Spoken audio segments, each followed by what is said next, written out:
শেষ নবীর উম্মত হিসেবে আমাদেরকে নির্বাচিত করেছেন। আমরা শুকরিয়া আদায় করি আলহামদুলিল্লাহ।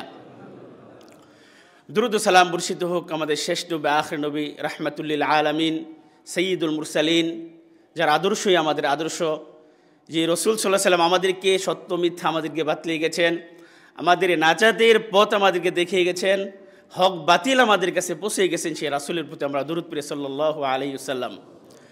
সম্মানিত উপস্থিতি, আজকে যে বিষয়ে কথা বলবো সেটা হলো রজব মাসের আজকে 30 তারিখ, কালকে থেকে শাবান মাস শুরু হয়ে যাবে। সুতরাং সাম্প্রদায়িক বিষয় শাবান মাসের করণীয় এবং বর্জনীয়। রাসূল সাল্লাল্লাহু আলাইহি ওয়াসাল্লাম এই মাসকে অনেক গুরুত্ব দিয়েছেন। যেমন আসলে আমরা যে কোনো ইবাদত করি না কেন, ইবাদতের ক্ষেত্রে আমাদের সর্বক্ষেত্রেই আনুগত্যের বিষয় হলো, ইত্তেবা হলো রাসূল সাল্লাল্লাহু আলাইহি ওয়াসাল্লামকে করা। কিন্তু আমরা কতটুকু রাসূলের ইত্তেবা অনুযায়ী আমল করি? আল্লাহ তাআলা কি বলেছেন যে কুল ইন কুনতুম তুহিব্বুনাল্লাহা ফাত্তাবিউনি ইউহিব্বুকুমুল্লাহু ওয়া ইয়াগফির লাকুম যুনুবাকুম। আল্লাহ তাআলা বলেন, যদি তোমরা রাসূলকে ভালোবাসো তাহলে তোমরা আমাকে কি ভালোবাসতে পারবে। যদি তোমরা আল্লাহকে ভালোবাসতে চাও, ফাত্তাবিউনি, তাহলে আমার আনুগত্য করো, আমার ইত্তেবা করো। কিন্তু আমরা ইবাদতের ক্ষেত্রে রাসূলের ইত্তেবা পরিপূর্ণভাবে আমরা করি না। আল্লাহ তাআলা আমাদের জন্য তার নৈকট্য অর্জন করার জন্য দৈনিক কিছু আমল দিয়েছেন, সাপ্তাহিক কিছু আমল দিয়েছেন, মাসিক কিছু আমল দিয়েছেন, বাৎসরিক কিছু আমল দিয়েছেন। যেমন আমরা দৈনিক 5 ওয়াক্ত সালাত আদায় করি। 17 রাকাত ফরজ সালাত যদি আমরা আদায় করি, তারপরে আমরা আল্লাহ তাআলাকে কয়বার সিজদা দেব? প্রায় 34 বার। যদি 12 রাকাত সুন্নত পড়ি, আরও 24 বার, প্রায় 58 বার। যদি আমরা কমপক্ষে 1 রাকাত বিতির সালাত আদায় করি, 2 বার সিজদা হবে, মোট 60 বার সিজদা হবে। দৈনিক যদি কেউ 5 ওয়াক্ত সালাত আদায় করে, সে প্রতিনিয়ত আল্লাহ তাআলার নৈকট্য অর্জন করতেছে, আল্লাহ তাআলার কাছাকাছি যাচ্ছে। আর মানুষ আল্লাহ তাআলার কাছে সবচেয়ে বেশি কাছে যায় কখন? যখন বান্দা সিজদা করে, সাজদাতে যায়। অনুরূপভাবে দেখেন সাপ্তাহিক আমল, আল্লাহ রাসূল সাল্লাল্লাহু আলাইহি ওয়াসাল্লাম প্রতি সপ্তাহে সোমবারের দিন, বৃহস্পতিবারের দিন তিনি কি রাখতেন? রোজা রাখতেন। মাসিক তিনি আইয়ামে বিজের রোজা রাখতেন। বাৎসরিক যেমন রমজান মাস আলহামদুলিল্লাহ সামনে আসতেছে, রমজান মাসে তিনি রোজা রাখতেন। তারপরে হজ করেছেন বান্দার ইবাদতের জন্য। অনুরূপভাবে শাবান মাসও কি বছরে একবারই আসে, শুধু শাবান মাস।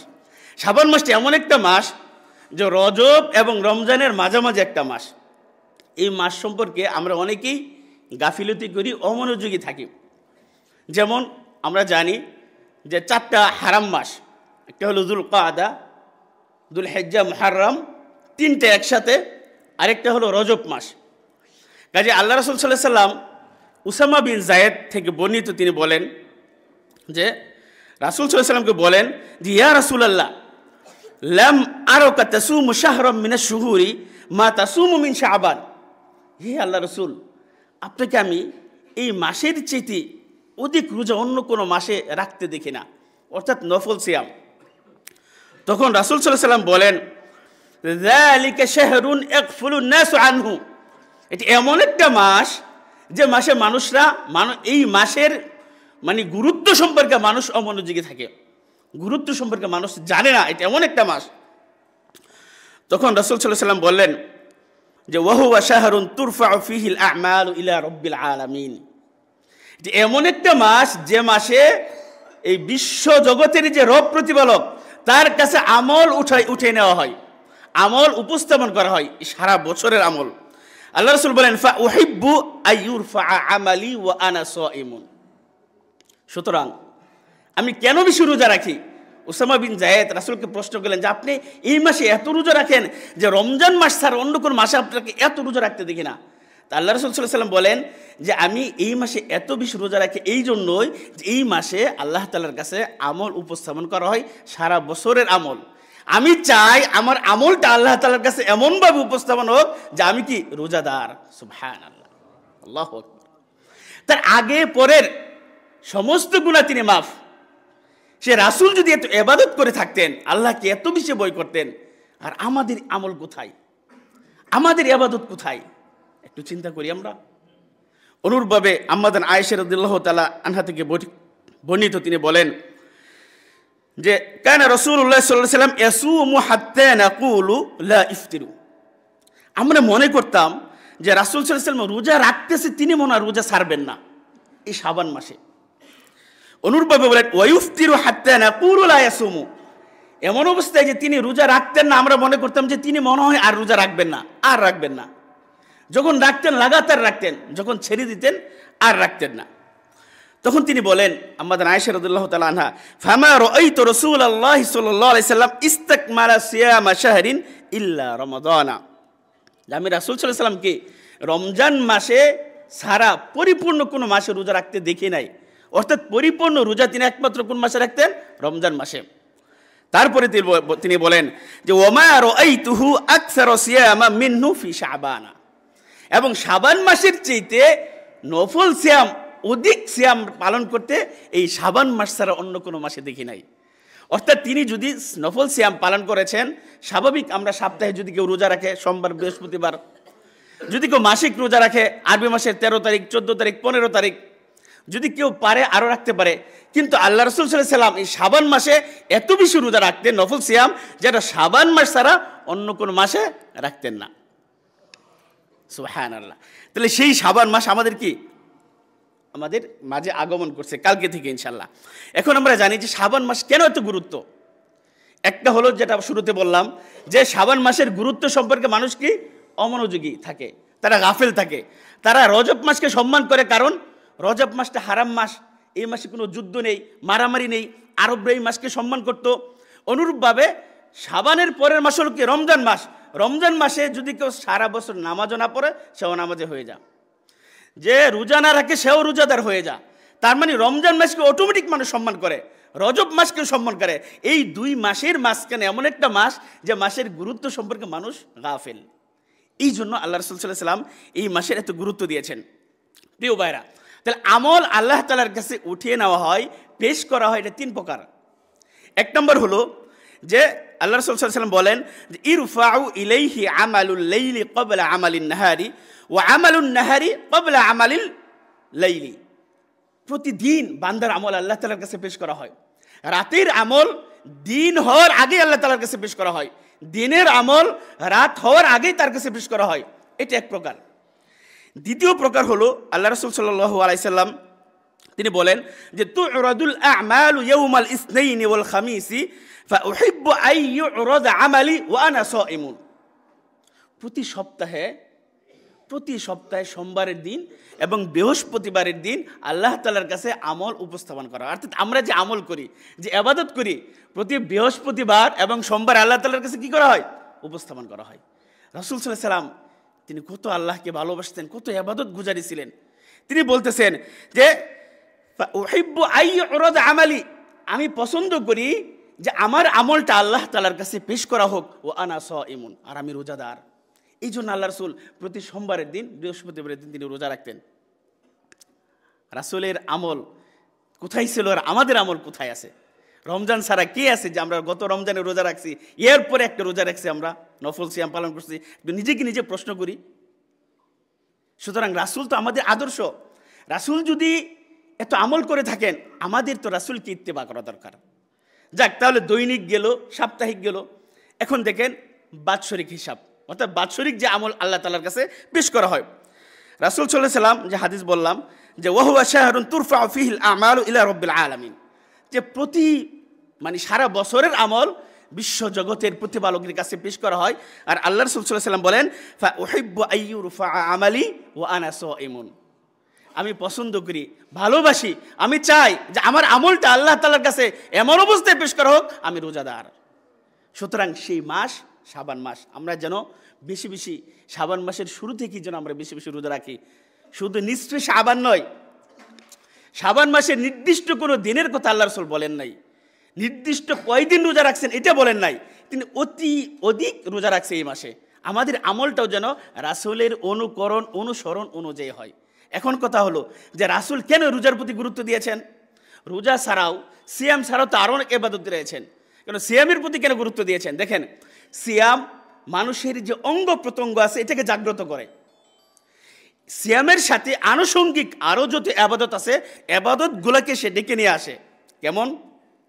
আমরা যদি রোজা রাখি অবশ্যই তাকে সেহরি খেতে হবে।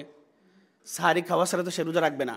ফাইন্না ফিস সুহুরি বারাকা, আল্লাহ রাসূল বলছে যে তাসাহারু ফাইন্না ফিস সুহুরি বারাকা, যে তোমরা সাহারি খাও, সাহারির মধ্যে বরকত রয়েছে। কাজে যদি কোনো রোজাদার ব্যক্তি সে যদি রোজা রাখে অবশ্যই তাকে ফজরের পূর্বে সাহারির টাইমে থেকে উঠতে হবে। আর তাকে উঠতে গেলে তার পুরা শরীর তাকে পরিষ্কার হইতে হবে, পরিচ্ছন্ন হইতে হবে, তাকে ওযু করতে হবে যদি সে রোজা রাখতে চায়। অনুরূপভাবে যে ব্যক্তি রোজা রাখবে সে ফজরের সালাত না পড়ে কি ঘুমাবে? কখনো ঘুমাবে না। সে যেমন সাহারির জন্য উঠলো, অনুরূপভাবে সে যখন ইফতার করবে তখন সে মাগরিবের সালাত আদায় করবে। আর রোজাদের ব্যক্তি সে কখনো সালাত মিস করে না। যে ব্যক্তি এমনি তো নামাজ পড়ে না, সালাত পড়ে না, সেও দেখবেন যখন রোজা রাখে সে সালাত গোড়া কন্টিনিউ করার চেষ্টা করে। এই জন্য আল্লাহ রাসূল সাল্লাল্লাহু আলাইহি ওয়াসাল্লাম বেশি বেশি এই মাসে রোজা রাখছেন, রোজার প্রতি তিনি গুরুত্ব দিয়েছেন। সম্মানিত উপস্থিতি, আমরা সিয়াম ছাড়া আর কি এমন আমল করতে পারি, ইবাদত করতে পারি এই মাসে? সিয়াম তো আমরা রাখবই, আর সিয়ামটা রাখবো নির্দিষ্ট কোনো দিনে নয়। এই শাবান মাস পুরো মাসে কি আল্লাহ তাআলার কাছে আমল উপস্থাপন করা হয়, শুধু একদিন নয়, নির্দিষ্ট কোনো দিনে নয়, শাবান মাসের পুরোটাই। কাজেই শাবান মাসে আমরা চেষ্টা করব যেন আমরা এই মাসে বেশি বেশি রোজা রাখি। আর কি আমরা করতে পারি? প্রিয় ভাইরা, কলবুন সালিম, আমরা হৃদয়টাকে প্রশস্ত করি, আমরা একটি প্রশান্তিময় অন্তর, একটা বিশ্বস্ত, একটা শান্তিময়, একটা কলবে সালিম আমরা তৈরি করি। আল্লাহ তাআলা বলেন যে ইয়াউমা লা ইয়ানফাউ মালু ওয়ালা বানুন ইল্লা মান আতাল্লাহা বিকলবিন সালিম। সেই দিন, কোন দিন? পরকালে আপনার ধন সম্পদ সন্তান সন্ততি কোনো কিছুই কাজে আসবে না, ইল্লা মান আতাল্লাহা বিকলবিন সালিম। যে বিশুদ্ধ একটা হৃদয় নিয়ে আল্লাহ তাআলার কাছে উপস্থিত হবে সেটি কি সেদিন কাজে লাগবে। আল্লাহ রাসূল সাল্লাল্লাহু আলাইহি ওয়াসাল্লাম বলেছেন, কি বলেছেন? যে আলা ওয়া ইন্না ফিল জাসাদি মুদগাতান ইযা সালাহাত সালাহাল জাসাদু কুল্লু ওয়া ইযা ফাসাদাত ফাসাদাল জাসাদু কুল্লু আলা ওয়া হিয়াল কলব। মানুষের মাঝে একটা কি অঙ্গ আছে, একটা টুকরা আছে, সেটা যদি শুদ্ধ হয়, বিশুদ্ধ হয়, তার পুরো শরীরটা বিশুদ্ধ হয়ে যাবে। আর এটা যদি অপবিত্র হয়ে যায়, নোংরা হয়ে যায়, অপরিচ্ছন্ন হয়ে যায়, তার পুরো শরীরটা যেন নষ্ট হয়ে গেল। সেটা কি? কলব, অন্তর। এই জন্য এই কলবটাকে আমরা এই রমজান মাস আসার আগেই শাবান থেকে আমরা প্রস্তুতি নিই, আমরা সত্য কথা বলার চেষ্টা করি, আমরা সৎ কাজ করার চেষ্টা করি, আমরা মিথ্যা পরিহার করি, যে কলবটাকে আপনি বিশুদ্ধ করেন। প্রিয় ভাইরা, 2 নম্বর যদি আমরা বলি যে সিয়াম, বেশি বেশি এই মাস আমরা সিয়াম রাখতে পারি। 3 নম্বর হলো যে 5 ওয়াক্ত সালাতকে সংরক্ষণ করা। আমরা কয়জন 5 ওয়াক্ত সালাত জামাতের সাথে আদায় করি? একটু নিজেকে নিজে প্রশ্ন করি যে আজকে ফজরের সালাত জামাতের সাথে কয়জন পড়েছি? এশারের সালাত আমরা কয়জন পড়েছি জামাতের সাথে? এই জন্য আমরা একটু প্র্যাকটিস করি যেন 5 ওয়াক্ত সালাত আমরা জামাতের সাথে তাকবীরে তাহরিমার সাথে আউয়াল ওয়াক্তের জন্য আমরা পড়তে পারি। আল্লাহ তাআলা বলেছেন, হাফিযু আলাস সালাওয়াতি ওয়াস সালাতিল বুস্তা, তোমরা সালাতগুলোকে সংরক্ষণ করো, বিশেষভাবে মধ্যবর্তী সালাত অর্থাৎ আসরের সালাত। হাদিসে আল্লাহ নবী কি বলেছেন? আল্লাহ রাসূল সাল্লাল্লাহু আলাইহি ওয়াসাল্লাম বলেছেন যে মুনাফিকের জন্য সবচেয়ে কষ্টের সালাত হলো কোনটা? এশার এবং ফজরের সালাত। যদি তারা এই 2 সালাতের গুরুত্ব সম্পর্কে তারা জানতো, তারা হামাগুড়ি দিয়ে হলেও তারা সালাতের জন্য মসজিদে চলে যেত।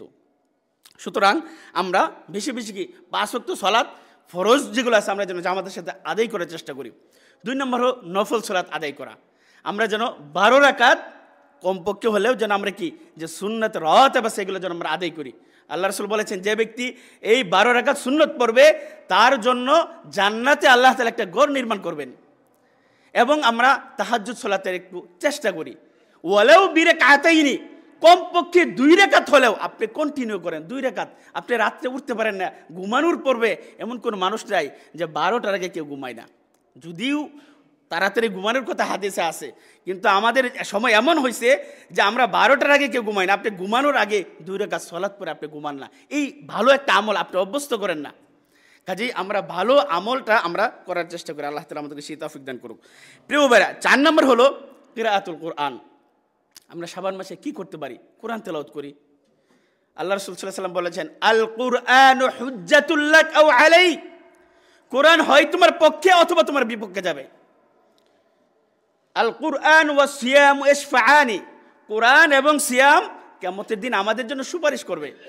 কাজেই সেই কোরআন আমরা রমজান মাসেও পড়ি না, যে কোরআনকে আল্লাহ তাআলা শুধু পড়ার জন্য দিয়েছেন। এমন কিছু বিষয় নাই যে কোরআনে নাই, সুবহানাল্লাহ। এমন কোনো সুন্দর সুন্দর ঘটনা আছে, আপনি কোরআনটা অর্থসহ পড়েন না, দেখেন আপনার কাছে আপনার কীভাবে নিজের পরিবর্তন আসে। কিন্তু কোরআন তো আমরা পড়ি না, যদিও পড়ি অর্থসহ পড়ি না, আমরা অর্থসহ পড়ার চেষ্টা করি। প্রিয় ভাইরা, আপনারা যদি মক্কা মদিনা যান, দেখবেন মসজিদে বসে আছে, মোবাইল নিয়ে কোরআন তেলাওয়াত করতেছে। শুক্রবারে 1 ঘন্টা আগে মসজিদে চলে আসছে, সূরা কাহফ পড়তেছে। মানে তার অযথা বসে থাকে না। কিন্তু আমাদের এমন অবস্থা যে সবার ঘরে কোরআন আছে, কিন্তু কোরআনের চর্চা নাই। প্রিয় ভাইরা, আমরা কোরআন বেশি বেশি যেন চর্চা করি, যেন কোরআন বেশি বেশি আমরা পড়তে পারি। আল্লাহ তাআলা আমাদেরকে সেই তৌফিক দান করুক। 5 নম্বর হলো যে আত্মীয়তার সম্পর্ক বজায় রাখা। আমরা সারা জীবনও যদি আত্মীয়তার সম্পর্ক বেশি নষ্ট থাকে, ভাই বোনের সাথে আত্মীয়তার সম্পর্ক আমাদের কন্টিনিউ রাখতে পারি না, আমরা জমি জমানে বিভিন্নভাবে আমরা সম্পর্ক নষ্ট করে ফেলি। প্রিয় ভাইরা, আল্লাহ তাআলা, আল্লাহ রাসূল বলেছেন যে হাদিসে কুদসিতে আছে যে আত্মীয়তার সম্পর্ক রাখবে, আমি তার সাথে সম্পর্ক রাখবো। যে আত্মীয়তার সম্পর্ক বিচ্ছিন্ন করবো, আমি তার সাথে সম্পর্ক বিচ্ছিন্ন করব। সুতরাং আত্মীয়তার সম্পর্ক যেন আমরা বজায় রাখি। 6 নম্বর হলো যে আমরা তাওবা সালেহা, খাঁটি তাওবা যেন আমরা করতে পারি, তাওবাতান নাসুহা। আল্লাহ তাআলা বলেন সূরা তাহরিমের 8 নম্বর আয়াতে, ইয়া আইয়ুহাল্লাযীনা আমানু তুবু ইলাল্লাহি তাওবাতান নাসুহা। হে ঈমানদাররা, তোমরা খাঁটি তওবা করো আল্লাহ তাআলার কাছে। আমরা কে এমন আছি যে নিষ্পাপ, পাপ নাই এমন কোন মানুষ আছে? চোখের গুনাহ করি, মনের গুনাহ করি, হাতের গুনাহ করি, সব কানের গুনাহ করি, সব সময় আমাদের গুনাহ হইতেই আছে। কিন্তু আমরা কয়জনে আল্লাহ তাআলার কাছে তওবা করি? ইন্নাল্লাহা ইউহিব্বুত তাওয়াবিনা ওয়া ইউহিব্বুল মুতাতাহহিরিন। আল্লাহ তাআলার বান্দারা গুনাহ করবে তিনি জানেন, এই জন্য তিনি বলেন যে তার কাছে আল্লাহ তাআলা ইন্নাল্লাহা ইউহিব্বুত তাওয়াবিনা ওয়া ইউহিব্বুল মুতাতাহহিরিন, যারা তাওবাকারী, যারা পবিত্রতা অর্জনকারী, তাদেরকে তিনি অতি ভালোবাসেন। আমরা গুনাহ করবো, এটি স্বাভাবিক, যেন আমরা আল্লাহ তাআলার কাছে তওবা করি, আল্লাহ তাআলার কাছে ফিরে যাই, যেন খাঁটি দিলে খাঁটি মনে যেন আমরা আল্লাহ তাআলার কাছে তওবা করি। আল্লাহ তাআলা সেই তৌফিক দান করুক, আমিন। যদি আমরা তওবা করি, আল্লাহ তাআলা কি করবেন? আসা রব্বুকুম আইয়ুকাফিরা আনকুম সাইয়্যাতিকুম, হয়তো তোমাদের রব তোমাদের গুনাহগুলোকে তিনি ক্ষমা করে দেবেন। ওয়ায়ুদখিলাকুম জান্নাতিন তাজরি মিন তাহতিহাল আনহার, এবং তোমাদেরকে জান্নাত দিবেন যার তলদেশে নদী নালা প্রবাহিত। প্রিয় ভাইরা, আমরা সকলেই আল্লাহ তাআলার কাছে তওবা করব। শুধু তাই নয়, সূরা নূরের 31 নম্বর আয়াতে আল্লাহ তাআলা বলেন যে ওয়াতুবু ইলাল্লাহি জামিআন আইয়ুহাল মুমিনুন লাআল্লাকুম তুফলিহুন। মুমিনদেরকে তিনি বলেন যে তোমরা সকলেই আল্লাহ তাআলার কাছে ক্ষমা চাও, তোমরা সকলেই আল্লাহ তাআলার কাছে তওবা করো। আইয়ুহাল মুমিনুন, মুমিনদেরকে মুখাতাব করে উদ্দেশ্য করে তিনি বলতেছেন, হে মুমিনরা, তোমরা আল্লাহ তাআলার কাছে তওবা করো, মাফ চাও, ক্ষমা চাও, লাআল্লাকুম তুফলিহুন, তাহলে তোমরা সফল কাম হইতে পারবে। আমরা গুনাহ করি, যাই করি, আমরা আল্লাহ তাআলার কাছে বেশি বেশি মাফ চাওয়ার চেষ্টা করব এই মাসে ইনশাআল্লাহ। তো মোটামুটি এই শাবান মাসে আমাদের করণীয় সম্পর্কে আমরা কিছু জানলাম। এখন বর্জনীয় বিষয় কী কী? দেখেন, দিন কিন্তু পরিপূর্ণ না অপরিপূর্ণ? দিনটা আল্লাহ তাআলা, আল্লাহ রাসূল সাল্লাল্লাহু আলাইহি ওয়াসাল্লাম আমাদের কাছে এমনভাবে রেখে গেছেন, যেমনভাবে সকালবেলা আমরা সূর্য দেখি, সেই রকম পরিষ্কার পরিচ্ছন্ন একটা দিন আমাদের কাছে তিনি রেখে গেছেন। আল্লাহ তাআলা বলেন, আল ইয়াউমা আকমালতু লাকুম দীনাকুম ওয়া আতমামতু আলাইকুম নি'মাতি ওয়া রাদিতু লাকুমুল ইসলাম দীনা। এই দিন আজকে আমি তোমাদের উপর পরিপূর্ণ করে দিলাম, আমার নিয়ামতকে তোমাদের উপর পরিপূর্ণ করে দিলাম। প্রিয় ভাইরা, কিন্তু সেই পরিপূর্ণ দিন আজকে আমাদের মাঝে নাই। দিন আছে, কিন্তু দিনের ভিতরে, স্বচ্ছ সরল দিনের ভিতরে আমরা এমন কিছু ঢুকাইছি, এমন কিছু আবিষ্কার করছি যেটা আল্লাহ তাআলার কাছে কবুল হবে না। আমল কবুল হওয়ার জন্য 2টা শর্ত, একটা হলো আল্লাহ তাআলার সন্তুষ্টি, 2 নম্বর হলো কি? ইত্তেবা রাসূল সাল্লাল্লাহু আলাইহি ওয়াসাল্লাম। সে আমলের মাঝে আজকে ইত্তেবা নাই। আল্লাহ রাসূল আমাদের সবসময় বলেছেন, মান আহদাসা ফি আমরিনা হাযা মা লাইসা মিন্হু ফাহুয়া রাদ্দুন। এমন কেউ আবিষ্কার করলো, নতুন বিষয় ঢুকাইলো যেটা আমার শরীয়তের ভিতরে নাই, সেটা কি? ফাহুয়া রাদ্দুন, সেটা প্রত্যাখ্যান। মান আমিলা আমালান লাইসা আলাইহি আমরুনা ফাহুয়া রাদ্দুন। এমন আমল করলো যে আমলটা আমার বিধিবিধানে নাই, আমার দেখানো পদ্ধতিতে নাই, সেটা কি হবে? মারদুদ হবে। প্রত্যেকটা খুতবাতে খতিব সাহেব বলে থাকেন, ফাইন্না খায়রাল হাদিসি কিতাবুল্লাহ ও খায়রুল হাদি হাদি মুহাম্মাদিন সাল্লাল্লাহু আলাইহি ওয়াসাল্লাম। সর্বোত্তম হেদায়েত কার হেদায়েত? রাসূল সাল্লাল্লাহু আলাইহি ওয়াসাল্লামের হেদায়েত। আল্লাহ রাসূলের হেদায়েত সর্বোত্তম হেদায়েত। কিন্তু সেই হেদায়েতের মধ্যে কি আমরা আছি? সেই দেখানো পথে কি আমরা আছি? তারপরে তিনি বলতেন, ওয়া শাররুল উমুরি মুহদাসাতুহা ওয়া কুল্লু মুহদাসাতিন বিদআ ওয়া কুল্লু বিদআতিন দালালা ওয়া কুল্লু দালালাতিন ফিন্নার। এই দলালা আমাদেরকে এই নতুনত্ব বিষয়টা দিনের ভিতরে এই নতুনত্ব বিষয়টাতে জাহান্নামের দিকে নিয়ে যাবে, সেটা আমরা অনেকেই বুঝতে পারি না। আমরা ভালো মনে করি, আমরা সুন্নাহ মনে করি, আমল করি, কিন্তু সেই আমলটা তো আল্লাহ তাআলার কাছে পৌঁছাবে না, আল্লাহ তাআলার কাছে সেটা কবুল হবে না। প্রিয় ভাইরা, এই জন্য আল্লাহ তাআলা বলেন যে আন্না হাযা সিরাতি মুস্তাকিমান ফাত্তাবিউহু ওয়া লা তাত্তাবিউস সুবুলা ফাতাফাররাকা বিকুম আন সাবিলি যালিকুম ওয়াসাকুম বিহি লাআল্লাকুম তাত্তাকুন। আল্লাহ তাআলা বলেন যে হাযা সিরাতি মুস্তাকিমা, এটা আমার সরল সঠিক পথ, সুতরাং তোমরা এই পথকে ফাত্তাবিউহু অনুকরণ করো, অন্য কোনো পথে যেও না। যদি যাও তাহলে তোমাদেরকে বিচ্ছিন্ন করে দিবে, তোমাদেরকে অন্য পথে নিয়ে যাবে। প্রিয় ভাইয়েরা, তাহলে এই শাবান মাসে দেখেন অনেক বিদআত হয়ে থাকে। আশাদ্দুল মুহাররামাত, সবচেয়ে কঠিন মুহাররম হলো এই বিদআত। ভালো মনে করে আমরা করি, কিন্তু সেটা আল্লাহ তাআলার কাছে কবুল হবে না। যদি চিনির সাথে বিষ মিশিয়ে দেওয়া হয়, পিঁপড়া সকলেই মারা যাবে, মনে করবে আমি মিষ্টি খাচ্ছি। অনুরূপভাবে আমরা আমল করি ভালো মনে করে, কিন্তু সেটা যদি আমল আল্লাহ তাআলার কাছে কবুল না হয়, তাহলে কি হবে? যে হাউজে কাউসার থেকে ফিরিয়ে দেবে, সুহকান সুহকান বলে তাড়িয়ে দেবে। যদিও আমরা পানি খাওয়ার জন্য যারা যাবে, ফেরেশতারা কি বলবে? যে এরা সেই সমস্ত মানুষ, আপনার সেই সমস্ত উম্মত যারা আপনার পরে দ্বীনের ভিতরে নতুনত্ব সৃষ্টি করেছে। সুতরাং সেই সমস্ত বিদআত থেকে আমরা দূরে থাকি। যেমন কি কি বিদআত হয়ে থাকে আমরা এই মাসে আমরা দেখি যে নিসফে শাবানকে আমরা উল্লেখ করে নির্দিষ্ট করে যে আমরা আমল করি, এটা ঠিক না। সালাতুন আলফিয়া, 1000 রাকাত সালাত এই নিসফে শাবানে আদায় করা হয়। এক রাকাতে 10 বার সূরা ইখলাস পড়া হবে। এইভাবে 100 রাকাতে 1000 বার সূরা ইখলাস পড়া হবে। কোথায় আছে এটা? সুতরাং এই ধরনের হাদিস মাউজুউন মাকযুবুন, জাল হাদিস, মিথ্যা বানোয়াট, এগুলো থেকে আমাদেরকে বিরত থাকতে হবে। যারা করে তাদেরকেও আপনার হিকমতের সাথে যেন আমরা তাদেরকে দাওয়াত দিতে পারি। আল্লাহ তাআলা সেই তৌফিক দান করুন। 2 নম্বর হলো দেখেন যে রাত্রে সালাত আদায় করা এবং দিনে সিয়াম পালন করা।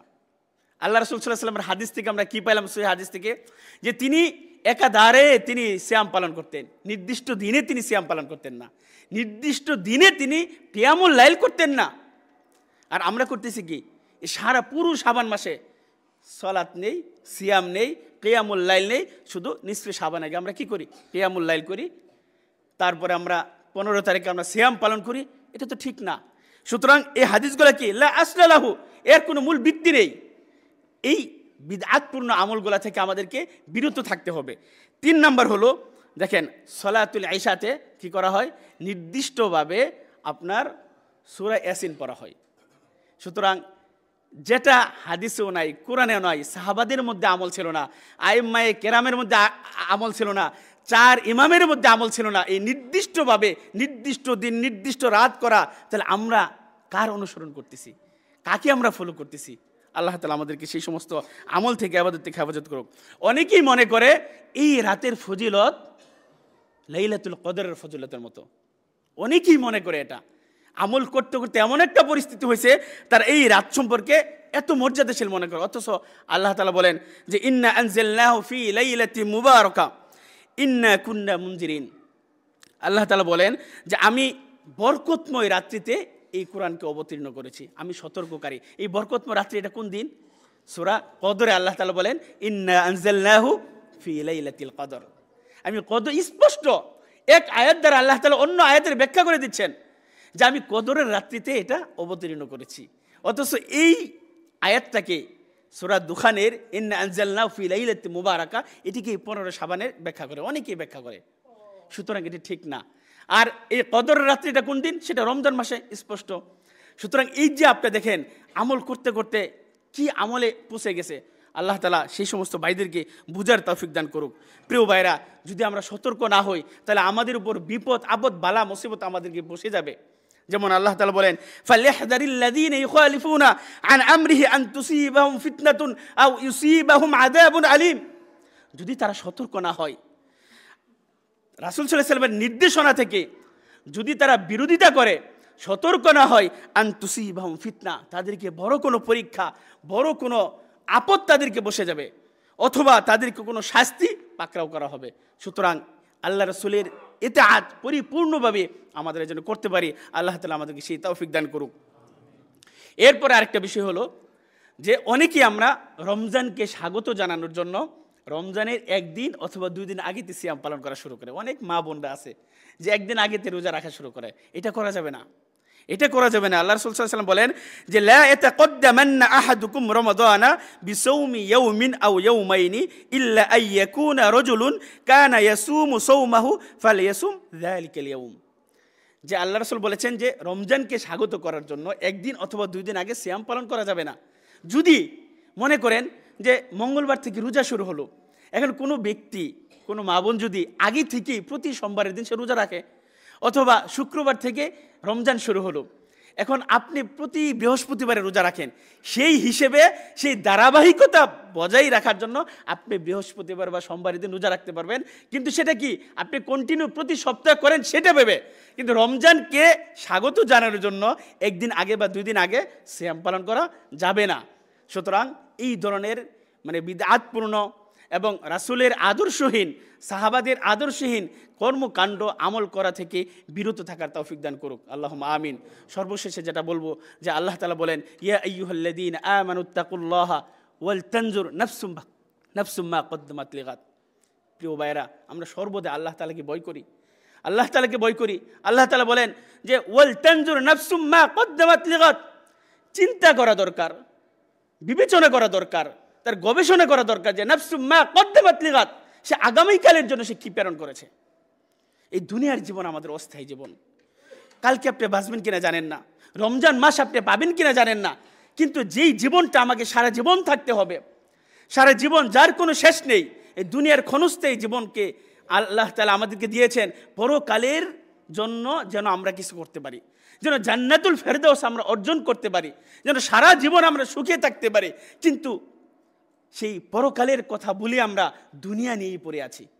সুতরাং আল্লাহ তাআলা যেন আমাদেরকে এই পরকালের পাথেয় হিসেবে কিছু পাঠানোর জন্য, পরকালে স্থায়ী জান্নাতুল ফিরদাউস যেন আমরা পেতে পারি, সেই সমস্ত আমল করার জন্য আমরা আমাদের জীবনটাকে একটা গনিমত মনে করি মৃত্যুর পূর্বেই।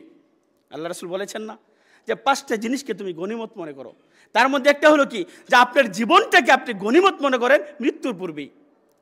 কাজেই আল্লাহ তাআলা আমাদের সকলকে এই জীবনটাকে যেন আমরা কাজে লাগাইতে পারি, যেন আমরা আমল করতে পারি, যেন আমরা সৎ কাজ করে জান্নাতুল ফেরদাউস যেন আমরা অর্জন করতে পারি। আল্লাহ তাআলা আমাদেরকে সেই তৌফিক দান করুক। বারাকাল্লাহু লি ওয়া লাকুম ফিল কুরআনিল আযীম ওয়া নাফা'নি ওয়া ইয়্যাকুম বিমা ফীহি মিনাল আয়াতি ওয়ায যিকরিল হাকীম।